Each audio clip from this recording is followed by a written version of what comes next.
Please like, share and subscribe to Raghav the prince. మీకు కనుక ఈ కంటెంట్స్ నచ్చితే లైక్ చేయండి, షేర్ చేయండి, సబ్స్క్రైబ్ చేసుకోండి. మంచి మంచి హెల్తీ కంటెంట్స్ తో మేము ముందుకు వస్తాం.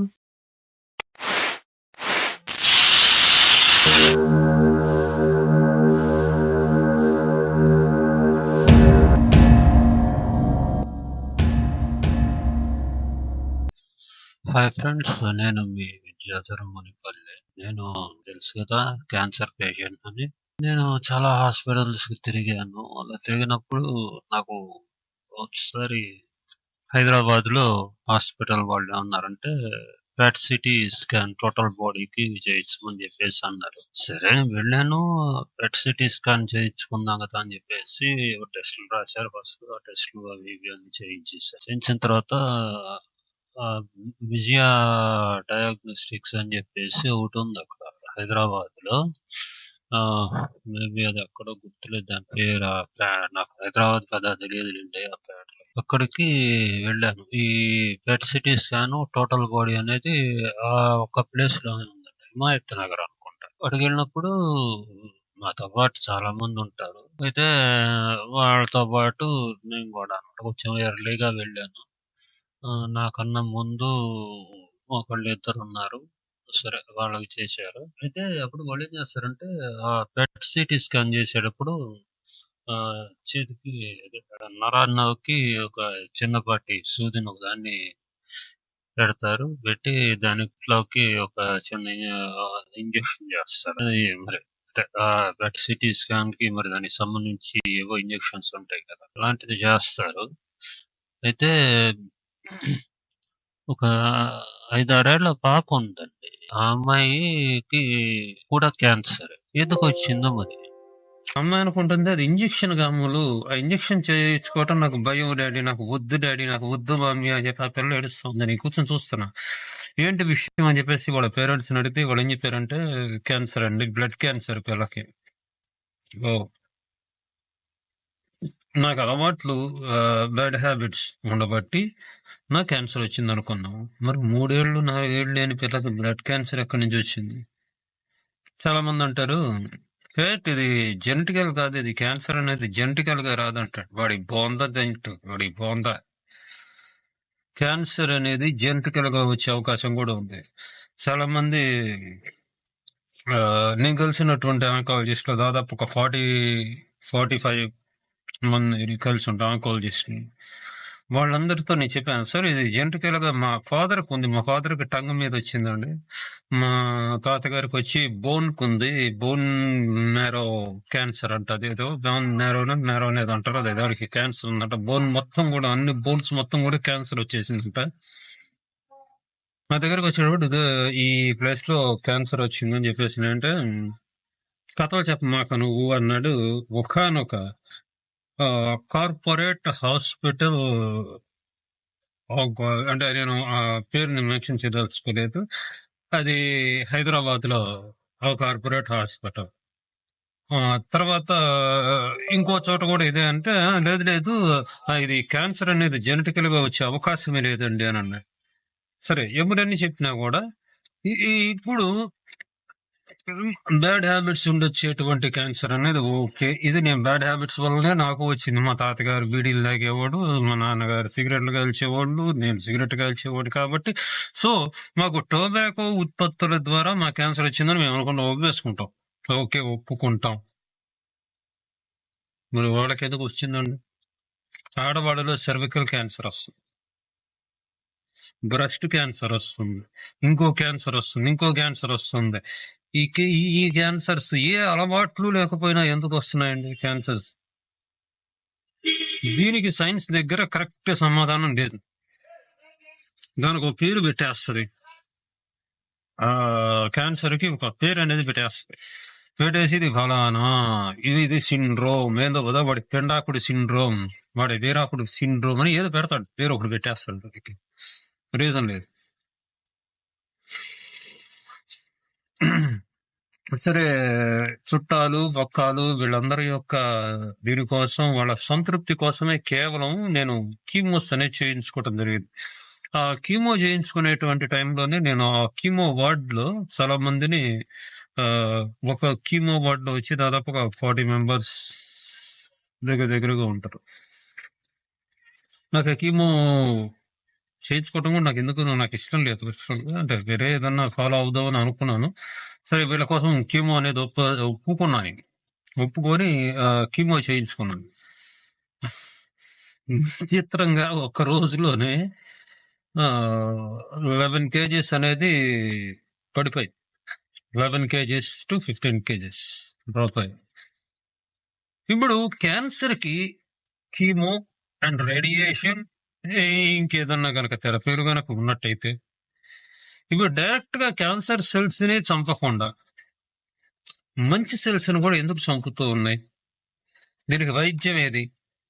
దీనికి ఆంకాలజీ అనేటువంటి ఒక పేరు పెట్టి, ఒక డిపార్ట్మెంట్ పెట్టి, లక్షల రూపాయలు ఫీజులు వసూలు చేసి వాళ్ళకి చదువు చెప్తూ వాళ్ళని డాక్టర్లుగా గుర్తింపజేసి బయటికి జనాల మీద వదిలేస్తూ కార్పొరేట్ హాస్పిటల్స్ లో తప్ప వాళ్ళు బతకలేదు.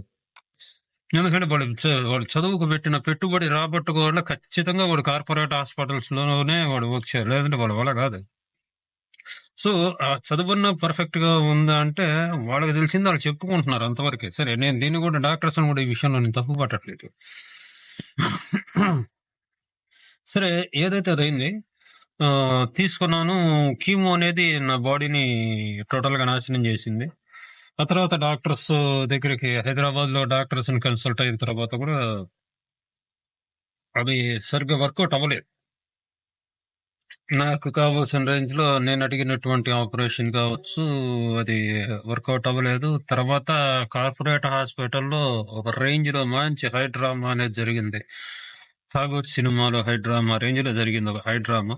సరే, అది కూడా తీసి పక్కన పెట్టాదాం. వాళ్ళు అంత పెద్ద హాస్పిటల్ మెయింటైన్ చేసేటప్పుడు స్టాఫ్ జీతాలు కావచ్చు, ఇంకోటి కావచ్చు, రకరకాల ప్రాబ్లమ్స్ మెయింటెనెన్స్ ఉంటాయి కాబట్టి వాళ్ళ తెప్పలు వాళ్ళు పడుతున్నారు. వాళ్ళ గురించి మనకు వద్దు, మనం వదిలేద్దాం వాళ్ళ గురించి. వాళ్ళు ఎవడి వ్యాపారం వాడిది,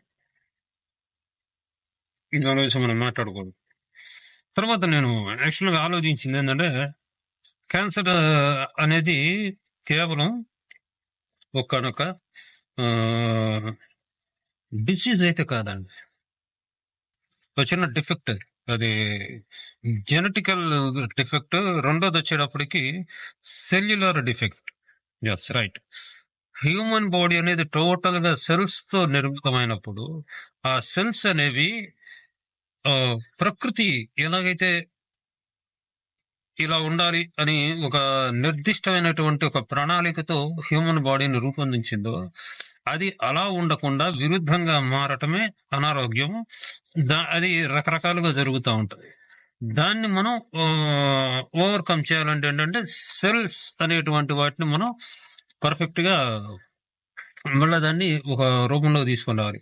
అలా నేను ఆలోచిస్తున్న టైంలోనే, నేను వెతుకుతూ ఉన్న టైంలోనే నాకు కనపడింది అంటే సెల్యులార్ న్యూట్రిషన్ అని చెప్పేసి ఒకటి కనపడింది. సరే, రకరకాలుగా దీని మీద కూడా బ్యాడ్ రూమర్స్ అనేవి చెప్పారు. రూమర్స్ అవన్నీ చూసాం.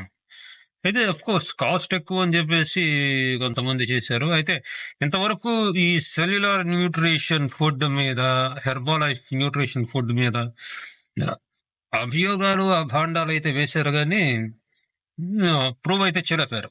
ఓకే, నేను ఈ మెడిసిన్స్ తో పాటు యాక్చువల్లీ నేను మెడిసిన్స్ తీసుకుంటున్నాను, మెడిసిన్స్ వాడుతున్నా. ఆయుర్వేదం మెడిసిన్ వాడుతున్నాను, ఎట్ టైంలో హోమియో వాడుతున్నాను. దాంతోపాటు ఈ సెల్యులార్ న్యూట్రిషన్ అనేది తీసుకోవటం స్టార్ట్ చేశాను. ఎప్పుడైతే న్యూట్రిషన్ ఫుడ్ అనేది సెల్ కి గనక వెళ్ళటం స్టార్ట్ అవుతుందో, అప్పుడు ఆటోమేటిక్ గా ఇక్కడ స్టాగ్నేట్ అయిపోయిన, అంటే ఇది సగం చచ్చిపోయి సగం బతికున్నటువంటి సెల్స్ ఏవైతే ఉన్నాయో ఆ సెల్స్ కూడా ఇది వెళ్ళి దాన్ని క్రమబద్ధీకరిస్తుంది. ఈవెన్ బ్లడ్ సెల్స్ కావచ్చు, లేదు చర్మానికి సంబంధించిన సెల్స్ కావచ్చు, కండకి సంబంధించినటువంటి సెల్స్ కావచ్చు, నర్వ్ సిస్టమ్ సెల్స్ కావచ్చు, బోన్స్ కి సంబంధించినటువంటి సెల్స్ కావచ్చు, ఏదైనా సరే సెల్స్ కి న్యూట్రిషన్ అనేది అందాలి. ఫస్ట్ పాయింట్ అది. ఆ న్యూట్రిషన్ గనక ఎప్పుడైతే సెల్స్ కి గనక అందిందో, అప్పుడు ఆ సెల్స్ అనేవి వాటిలో మార్పు అనేది, ఆరోగ్యం అనేది స్టార్ట్ అవుతుంది. అవి ఆరోగ్యవంతమైనటువంటి సెల్స్ గా మారటం స్టార్ట్ అవుతుంది. ఓకే, ఇంకోటి చాలా మంది అంటారు, నువ్వు ఇప్పుడు న్యూట్రిషన్ ఫుడ్ తీసుకుంటున్నావు, నీకు రోగం వచ్చింది కాబట్టి నువ్వు న్యూట్రిషన్ ఫుడ్ తీసుకున్నావు, నీకు రోగం తగ్గేసింది, తర్వాత న్యూట్రిషన్ నువ్వు ఆపేసావు అంటే మళ్ళీ నీకు తిరగబెడతది అని చెప్పేసి అంటారు. ఇక్కడ న్యూట్రిషన్ ఫుడ్ అనేది ఎవడిష్టం వచ్చినట్టు అటు తీసుకోకుండా న్యూట్రిషన్ సెంటర్స్ ఉంటాయి. ఆ న్యూట్రిషన్ సెంటర్స్ లో కోచ్లు ఉంటారు, కొంతమంది ట్రైన్డ్ కోచెస్, వాళ్ళని మనం కన్సల్ట్ అవ్వాలి. అలాంటి వాళ్ళ యొక్క ఆధ్వర్యంలో వాళ్ళ యొక్క సూచనల మేరకి మనం ఈ న్యూట్రిషన్ అనేది తీసుకుంటున్నాం. ఎవడైనా ఇచ్చేది అదే, ఫ్రెష్ ఇస్తారు, షేక్ ఒకటి ఇస్తారు. అయితే వీటికి ఈ రెండే కాదు, సప్లిమెంట్స్ ఉంటాయి. ఈ సప్లిమెంట్స్ అనేవి తీసుకోవాలి. ఏ సప్లిమెంట్ అనేది దేని మీద ఎందుకు వర్క్ చేస్తుంది, ఎలా పనిచేస్తుంది అనేది ఆయా కోచ్ల గైడెన్స్ లో మనం గనక తీసుకోగలిగితే బాడీ అనేది హెల్త్ అవుతుంది, మళ్ళీ మన హెల్త్ మనకి వస్తుంది. అయితే దీనివల్లే వచ్చేస్తుందా అంటే కాదు, నువ్వు మెడిసిన్స్ వేసుకుంటూ ఉంటే నీ మెడిసిన్స్ కి ఇది స్పీడ్ రికవరీకి దోహదం చేస్తుంది. ఇది ఈ న్యూట్రిషన్ ఫుడ్ హెర్బల్ లైఫ్ వాళ్ళది నేను వాడుతున్నా. హెర్బల్ లైఫ్ న్యూట్రిషన్ ఫుడ్ అనేది నేను వాడుతున్నా. ఎన్నాళ్ళ నుంచి వాడుతున్నావు ఏమిటి అని అడగచ్చు. 8 నెలల నుంచి నేను 7-8 నెలల నుంచి వాడుతాను. అంతకుముందు ఇది చాలా ఎక్కువగా ఉండేది, ఇంత ఇంత 7 దాకా ఉండేది. వాపు, ఈ పెదవి ఇదంతా కనిపించేది కాదు, ఇక్కడ దాకా ఈ ముక్కు కూడా ఉండేది, నోరు తెరుచుకునేది కాదు. నేను ఇది వాళ్ళు ఇచ్చినప్పుడు తాగడానికి నేను ఇలా పెట్టుకొని తాగేవాళ్ళు ఫస్ట్ లో. ఇప్పుడు చూశారు కదా, ఇలా తాగుతున్నా నేను. రెండోది, నెక్స్ట్ ఇంకో విషయం ఏంటంటే, వీళ్ళు మనకి చెప్పేది ఏంటంటే, చాలా మందికి ఒక అపోహ ఉందండి. ఈ న్యూట్రిషన్, హెర్బల్ లైఫ్ న్యూట్రిషన్ అనేది ఏంటంటే వెయిట్ పెరగటానికి తగ్గటానికి అని చెప్పేసి ఒక అపోహ అనేది ఉంది. అది ఒక భాగమే, అంటే వెయిట్ పెరగటం తగ్గటం అనేది కూడా ఒక భాగమే, కాదంటలేదు. కాకపోతే ఏంటంటే ఇది సెల్యులార్ న్యూట్రిషన్ అనేటువంటి బేస్ మీద నడుస్తూ ఉందండి. ఇది వీళ్ళు ఏ ఐటమ్స్ కలుపుతున్నారు ఇందులో, ఈ షేక్లు ఏం కలుపుతున్నారు, ఫ్రెష్ లో ఏం కలుపుతున్నారు, తర్వాత ఈ సప్లిమెంట్స్ కొన్ని ఉంటాయి, ఈ సప్లిమెంట్స్ ఏం కలుపుతున్నారు, ఇవన్నీ కూడా వాటి మీద వేసి ఉంటుంది. ఇంకోటి, ఇది జస్ట్ న్యూట్రిషన్ ఫుడ్ ఐటమ్ మాత్రమే తప్ప ఇది డ్రగ్ కాదు, మెడిసిన్ కాదు, ఇది మెడిసిన్ కాదు. సో మనం తీసుకునేటువంటిది ఒక క్యాన్సర్ పేషెంట్ కి కావాల్సింది ఏంటంటే ఫస్ట్ మనోధైర్యం కావాలా, సంకల్పం, బతుకుతాను. అరే ఇంత పెద్ద మనిషి లోపల ఉండే ఇంత చిన్న క్రిమి అండి, అది చిన్న బ్యాక్టీరియా, అది ఇంత చిన్న బ్యాక్టీరియాని ఇంత పెద్ద మనిషి మనం ఎదుర్కోలేమండి, ఎదుర్కొంటాం. అదెవరండి మన బాడీలో ఉండటానికి, ఆ క్యాన్సర్ మనల్ని ఏడిపించటానికి. సో దాన్ని ఎదిరించగలను, దాన్ని జయిస్తాను, నేను మళ్ళీ తిరిగి రివైవ్ అవుతాను చెప్పేసి గట్టి నమ్మకం అనేది ఉండాలి. నేను పోయినసారి పార్టీలో చెప్పాను, డాక్టర్ గారు నాకు క్యాన్సర్ అని చెప్పేసి చెప్పాడు, నాకు 4th స్టేజ్ లో ఉందండి మీకు అన్నాడు. ఓ 4th స్టేజ్ లో ఉందా, okay doctor, thank you very much అన్నాను లేచి. డాక్టర్ ఆశ్చర్యపోయాడు, ఆంకాలజిస్ట్, అదేంటండి 4th స్టేజ్ లో మీ క్యాన్సర్ అని చెప్తుండే మీరు ఇట్లా అంటారు. అవునండి 4th స్టేజ్ లో ఉందని చెప్పారు, ఇప్పుడు క్యాన్సర్ అని చెప్పారు, ఏముంది అక్కడ, చచ్చిపోతానా, నేను చచ్చిపోయే స్టేజ్ లో ఉన్నానా, అది చెప్పండి నాకు. ఆపరేషన్ చేస్తే బతుకుతానా లేదా చచ్చిపోతానా, ఆపరేషన్ చేసినా కూడా చచ్చిపోతానా, ఏంటి విషయం చెప్పండి నాకు. అడిగితే డాక్టర్ అన్నాడు, అదేంటి ఇట్లా మాట్లాడతారు మీరు సార్, ఈరోజు కాదు రేపైనా వచ్చేది, ఎప్పుడో వచ్చే మృత్యు కోసం ఈ రోజు నుంచి నేను బాధపడతాను దేనికండి, భయపడను, బాధపడను. నేను సాగును, నేను మనం కూర్చున్నంత మాత్రాన వచ్చే సాగు రాకుండా అవుతుందా, కాదు, మనం బతుకుతాం, రోగాన్ని జయిస్తూ బతకాలం. ఒకటి గుర్తుపెట్టుకోండి, కాలుడు విసిరే కాలపాశము అరక్షణంలోనే ప్రాణం తీస్తుంది. కానీ ఇది కాలం వేసినటువంటి ఒక చిన్న పరీక్ష. ఇది ఒక పరీక్ష లాంటిది. ఇది ఎవరికి పరీక్ష అంటే మనకి పరీక్ష, మన యొక్క మెంటల్ స్ట్రెంగ్త్ కి పరీక్ష, మన యొక్క ఫిజికల్ స్ట్రెంగ్త్ కి పరీక్ష. మన మెంటల్ స్ట్రెంగ్త్ గనక దీన్ని నిలబెట్టుకోగలిగితే అసలు ఎట్టి పరిస్థితులను కంగారు పడకూడదండి. క్యాన్సర్ వచ్చింది అనగానే గగ్గలు పెట్టి ఏడవకూడదు. ఒక సమస్య వచ్చింది అనగానే టెన్షన్ పడకూడదు, అస్సలు టెన్షన్ పడకూడదు. ఎందుకంటే నువ్వు ఎంత టెన్షన్ పడితే నీకు సమస్య అనేది సాల్వ్ అవుతుంది. నువ్వు టెన్షన్ పడ్డంత మాత్రాన నీకు సమస్య సాల్వ్ కాదు. అలా సాల్వ్ కానప్పుడు నువ్వు టెన్షన్ కూడా ఉపయోగం ఏంటి? Just relax. నీకు సమస్య వచ్చింది, రిలాక్స్, ఆలోచించు. ఎన్ని రకాలుగా ఆలోచిస్తారంటే ఈ సమస్యని ఇలా మధ్యలో పెట్టేసి దాని చుట్టూ తన బయట నుంచి ఆలోచించు. ఏంటి, ఏం జరిగింది, ఎటు నుంచి ఇది సాల్వ్ అవుతుంది అన్నది ఆలోచించు. దాని గురించి తెలుసుకో. సమస్య గురించి నీకు ఇప్పుడు నాకు మౌత్ క్యాన్సర్ వచ్చింది కాబట్టి నేను మాట్లాడుతున్నాను. అంటే ఫస్ట్ లో మాట్లాడలేకపోయావు, ఇప్పుడు మాట్లాడగలుగుతున్నా నేను. వై?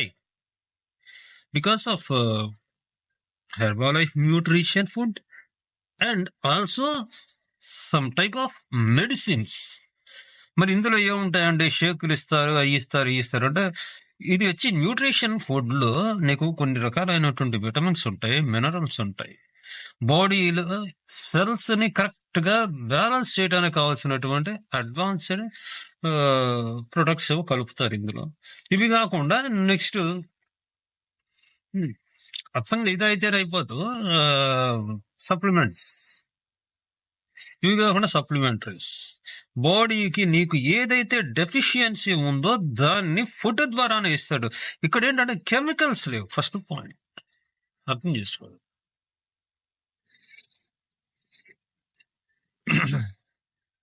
కెమికల్స్ అనేవి లేవు. రెండు, న్యూట్రిషన్ సెంటర్ కి ఎందుకు రావాలి అంటే ఎక్కువ మందితో మనం కలవటం వల్ల ఏంటంటే మనం ఇంటరాక్ట్ అవుతాం. వాళ్ళతో మనం ఇంటరాక్ట్ అవ్వాలి. వాళ్ళు మాట్లాడేది మనం వింటూ ఉంటాం. వాళ్ళు అప్పుడు చెప్తారండి, అక్కడ చెప్పే విషయం ఏంటంటే హౌ టు బ్యాలెన్స్ ఏమంటారండి, calories. How to balance calories, how to managing calories, how to take food, how to take water.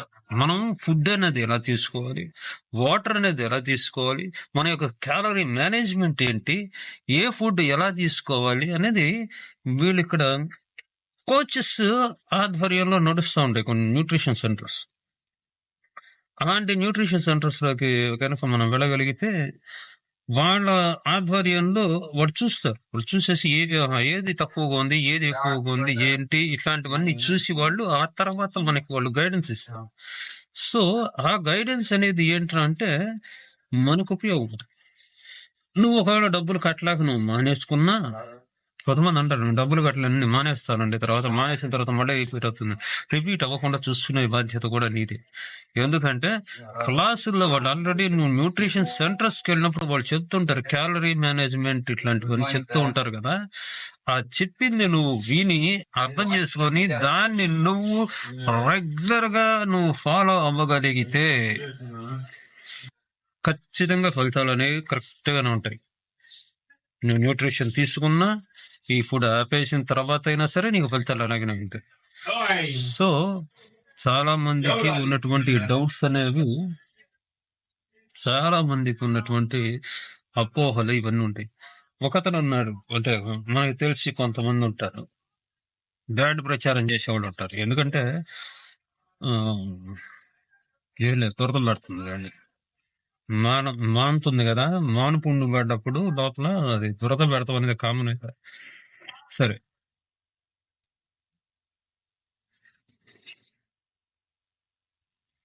మొన్న మధ్య ఒక జిమ్ ట్రైనర్ ఒక వీడియో పెట్టడం జరిగింది. చూసి హెర్బల్ కు సంబంధించిన వీడియోస్ చాలా చూస్తుంటాను, రెగ్యులర్ గా చూస్తూనే ఉంటాను, వాచ్ చేస్తూనే ఉంటాను. దీని మీద ఏదో నేను భక్తితోనో భయంతోనో కృతజ్ఞతతోనో చెప్పట్లా. ఇది తీసుకోవటం నా అవసరం, నేను తీసుకునే మెడిసిన్స్ కి నాకు అవసరం అని నేను అనుకుంటున్నాను. ఎందుకంటే ఇది నాకు సపోర్ట్ చేస్తుంది, నా మెడిసిన్స్ కి సపోర్ట్ చేస్తుంది, నా రోగం మీద నేను ఫైట్ చేయడానికి కావాల్సినటువంటి ఇమ్యూనిటీని ఇస్తుంది. Food it's not medicine, food నాకు ఇస్తుంది. కాబట్టి నేను దీన్ని వాడుతున్నాను. ఇది వాడుకుంటే మనం హెల్త్ అనేది తీసుకోవడం అవకాశం ఉంటుంది. హెల్త్ అనేది వస్తుంది, మనకి హెల్తీగా ఉండటానికి అవకాశం ఉంటుంది. మనం గ్రాడ్యువల్ గా మెడిసిన్ వాడకాన్ని తగ్గించేసుకుంటాం. ఎందుకంటే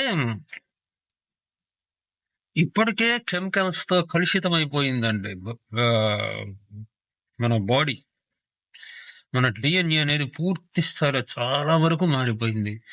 200 సంవత్సరాల క్రితం, 300 సంవత్సరాల క్రితం చనిపోయినటువంటి వ్యక్తి యొక్క డిఎన్ఏని ఒక్కసారి బయటికి తీయగలిగితే, ఎముకలు ఉంటాయి కదా, చచ్చిపోయిన వాళ్ళకి పాతి పెడతారు కదా, బొమ్మలా పెడతారు కదా, అవి తీసి ఇప్పుడున్నటువంటి వ్యక్తి యొక్క డిఎన్ఏను కనుక తీస్తే ఆ డిఎన్ఏకి ఈ డిఎన్ఏకి తేడా. పొల్యూషన్ ప్లస్ కెమికల్స్, అన్ని రకాలైనటువంటి నానా రకాల దరిద్రాలు అలవాటు పడిపోయి మన బాడీని ప్రతిరోజు కెమికల్స్ లోపలికి అవసరం ఉన్నా లేకపోయినా పంపించేస్తున్నాం. మెల్లగా వాటి నుంచి బయటపడటానికి, మనల్ని మనం ఓవర్కమ్ చేసుకోవటానికి, మనం బాగు చేసుకోవటానికి హెర్బల్ లైఫ్ అనేది, న్యూట్రిషన్ అనేది వాడటం జరుగుతుంది. ఇది నాకు మెడిసిన్. దీని ద్వారా కూడా నేను రికవరీ అవుతున్నాను. So my dear cancer patients, my dear cancer friends, ఇంకో విషయం కూడా చెప్తాను. నా రాశి కర్కాటకం, దాన్ని ఇంగ్లీష్ లో క్యాన్సర్ అంటారు. నా రాశి పేరు కూడా క్యాన్సరే. సో సరదాగా చెప్పాను, అది వాస్తవానికి కూడా నా రాశి క్యాన్సరే. సో ఇక్కడ నేను చెప్పేటువంటి అంశం ఏంటంటే, మనం ముఖ్యంగా కావాల్సింది ఏంటంటే మెంటల్ స్ట్రెంగ్త్, నెక్స్ట్ కావాల్సింది ఏంటంటే ఫిజికల్ స్ట్రెంగ్త్. మెంటల్ స్ట్రెంగ్త్ కోసం మనం ఎప్పుడూ కూడా పాజిటివ్ ఆలోచనల్లోనే ఉండాలి తప్ప నెగిటివ్ థాట్స్ అనేవి రానికూడదు. నా తర్వాత నా కుటుంబం ఏమైపోతుంది, ఏమిటి అస్సలు టెన్షన్ పడద్దు. చాలా కూల్గా ఉండండి, చాలా కూల్గా ఉండండి, కూల్గా ఆలోచించండి. ప్రస్తుతం మనం ఉండాల్సిన ప్రశాంతంగా ఉండాలి. క్యాన్సర్ పేషెంట్స్ అని ప్రశాంతంగా ఉండాలి. ఎప్పుడైతే నువ్వు ప్రశాంతంగా ఉండగలుగుతావో అప్పుడు ఆ క్యాన్సర్ అనేది మనం ఏం చేయలేదు. Mental strength first point. Next physical strength. ఇప్పుడు క్యాలరీస్ అనేవి బర్న్ అవ్వాలి, అలానే మన బాడీలో ఉండేటువంటి సెల్స్ అనేవి పుడుతూ ఉంటాయి, చచ్చిపోతూ ఉంటాయి. ఆ క్రమం అనేది సరిగ్గా జరగకపోతేనే ప్రాబ్లమ్స్ అనేవి, కొన్ని రకాల క్యాన్సర్స్ అనేవి వచ్చే అవకాశాలు ఉన్నాయి. సో మనం క్యాలరీస్ ని బర్న్ చేసేయాలి. ఫుడ్ తీసుకుంటున్నాము, క్యాలరీస్ ని మనం బర్న్ చేయాలి. అంటే ఫిజికల్ ఎక్సర్సైజ్, ఫిజికల్ యాక్టివిటీస్ అనేవి ఉండాలి. సో నేను చేసే ఫిజికల్ యాక్టివిటీస్ ఏంటన్నది మీకు వీడియో పెడతాను, చూడండి. నాకు చాలా మంది పాపం ఫోన్లు చేసిన స్నేహితులు, వీళ్ళందరూ ఫోన్లు చేసి చెప్పేవాళ్ళు, విద్యాధర్ నువ్వు ధైర్యంగా ఉండాలి, విద్యాధర్ ఎప్పుడు ధైర్యంగానే ఉంటాడు. విద్యాధర్ క్యాన్సర్ వచ్చినప్పుడు నేను ఒకటే చెప్పాను, నేను ధైర్యంగా ఉంటాం కాదు, నేను మొండితనంగా ఉన్నాను, నేను తెగించి నిలబడ్డాను క్యాన్సర్ కి అని చెప్పేసి అన్నాను. తెగించిన వాడు ఏం చేస్తాడండి? తెగించిన వాడి కన్నా ఇంకా బలవంతుడు ఎవడన్నా ఉంటాడా? నువ్వు నేను తేల్చుకుందాం రా క్యాన్సర్ అని చెప్పేసి తెగించి మనం దాంతో యుద్ధానికి దిగితే, ఎంత చిన్న ఉండే క్యాన్సర్ అది, ఎంత చిన్నది, అసలు కనీసం కంటికి కూడా సరిగ్గా కనపడింది అది క్రిమి. మనం ఎంత పెద్దోళ్ళం, మనం వేసి తొక్కితే దెబ్బకు చావాలి. అది ఆ కాన్ఫిడెన్స్ మనలో ఉండాలి, మెంటల్ స్ట్రెంగ్త్ ఉండాలి. రెండోది వచ్చేసరికి గైడెన్స్ ఉండాలి, ప్రాపర్ గైడెన్స్ ఉండాలి. డాక్టర్స్ ని మీరు అడగండి, ప్రతి ప్రశ్న మీరు అడగాల్సిందే డాక్టర్ని. డాక్టర్, క్యాన్సర్ అంటే ఏంటి? నాకు వచ్చినటువంటి క్యాన్సర్ ఏంటి? దీని తాలూకు లక్షణాలు ఏంటి? ఇది ఎందుకు వచ్చింది? దీన్ని ఎలా ఓవర్కమ్ చేయాలి? కీమో చేస్తే ఎలా ఉంటుంది? లేజర్ గన్ ఒక సర్జరీ ఒకటి ఉంటుంది, అది చేస్తే ఎలాగ ఉంటుంది. నెక్స్ట్ వచ్చి రేడియోథెరపీలోనే కొత్తది ఒకటి వచ్చింది, ఇది చేస్తే ఎలాగ ఉంటది, ఇది ఎందుకు చేయకూడదు, ఎందుకు చేయాలి అని చెప్పేసి అడిగే రైట్ నీకుంది, చెప్పాల్సిన బాధ్యత డాక్టర్కు ఉంది. ఇది భారత రాజ్యాంగం మనకిచ్చినటువంటి ఒక హక్కు. మెడికల్ వాళ్ళు చెప్పాల్సినటువంటి ప్రతి డాక్టర్ దీనికి ఆన్సర్ చేయాల్సిందే. నేను చెయ్యను అంటానికి వీలేదు, అలా అంటే కేసు బుక్ చేయొచ్చు, తెలుసండి. పేషెంట్ కి అందుకని వాళ్ళు ఏం చేస్తారు తెలుసా, పేషెంట్ తాలూకు బంధువులు చెప్పేసి ఈ ఆపరేషన్ థియేటర్ తీసుకెళ్లేటప్పుడు సంతకం ఒకటి పెట్టించుకుంటారు వీళ్ళు కాగితాల మీద. మేము అన్ని విషయాలు పేషెంట్ కి చెప్పాము, పేషెంట్ అంగీకారంతోనే ఇవి చేస్తున్నాం అని చెప్పేసి చెప్తారు. అది అబద్ధం. అది పేషెంట్ కి ఏమి చెప్పకుండా అన్నీ చేస్తారు. ఓకే, ఎనీహౌ ఫిజికల్ యాక్టివిటీస్ కూడా చాలా ముఖ్యం, అలానే న్యూట్రిషన్ ఫుడ్ కూడా మనకి చాలా ముఖ్యం. Thank you very much. ఈ వీడియో మీకు నచ్చితే, అలానే ఈ వీడియో మీకు ఇన్ఫర్మేషన్ గా ఉంది అని అనిపిస్తే క్యాన్సర్ పేషెంట్స్ కి దయచేసి దీన్ని మీకు తెలిసిన వాళ్ళందరికీ ఫార్వర్డ్ చేయండి. ఏమో చెప్పలేము, ఏ క్యాన్సర్ పేషెంట్ కి ఈ ఇన్ఫర్మేషన్ అవసరం అవుతుందో అని. చాలా మంది అనుకుంటారు మనకేం అవసరం ఉందిలే, ఈ క్యాన్సర్ ఇవన్నీ మనకి ఎందుకు, మన వాళ్ళెవరు లేరు కదా అని చెప్పేసి అనుకుంటారు. మన వాళ్ళెవరు ఉండకపోవచ్చు, కానీ మీకు తెలియకుండా వాళ్ళకు తెలిసిన వాళ్ళు ఎవరైనా ఉండొచ్చు. కాబట్టి దయచేసి మెసేజ్, ఈ వీడియో చూడగానే ఫస్ట్ మీరు లైక్ చేయండి, తర్వాత దీన్ని వెంటనే షేర్ చేయండి. మీకు తెలిసిన అన్ని గ్రూపులకి, మీకు తెలిసిన చుట్టాలకి, మీ ఫ్రెండ్స్కి అందరికీ షేర్ చేయండి. ఏమంటే పిచ్చి పిచ్చి వీడియోలన్నీ షేర్ చేసుకుంటూ ఉంటామండి, పిచ్చి వీడియోలన్నీ లైక్లు చేసుకుంటూ ఉంటాం. ఎందుకు పనికిరావు వీడియోలు? ఏదో తిక్కల ప్రాంకులని అవని ఇవని ఏవేవో చేస్తూ ఉంటాం మనం. కానీ అవసరమైనటువంటి ఇలాంటి వాటిని దయచేసి ఫార్వర్డ్ చేస్తే కొంతమంది క్యాన్సర్ పేషెంట్స్కైనా ఇది ఉపయోగపడుతుంది. నాకు తెలిసినంతలో క్యాన్సర్ పేషెంట్స్కి మోటివేషన్ అవుతుందని అనుకుంటున్నాను. దయచేసి స్నేహితులారా, ఈ వీడియో చూడగానే ముందు లైక్ చేయండి. ఎందుకంటే మీరు ఇలా లైక్ చేసి షేర్ చేయటం వలన వీడియో ఎక్కువ మందికి చేరడానికి అవకాశం ఉంటుంది. యూట్యూబ్ కూడా ఎక్కువ మందికి రెఫర్ చేస్తుంది. సో దయచేసి ఈ ప్రయత్నాన్ని మీరు సహకరించండి, ఓకేనా?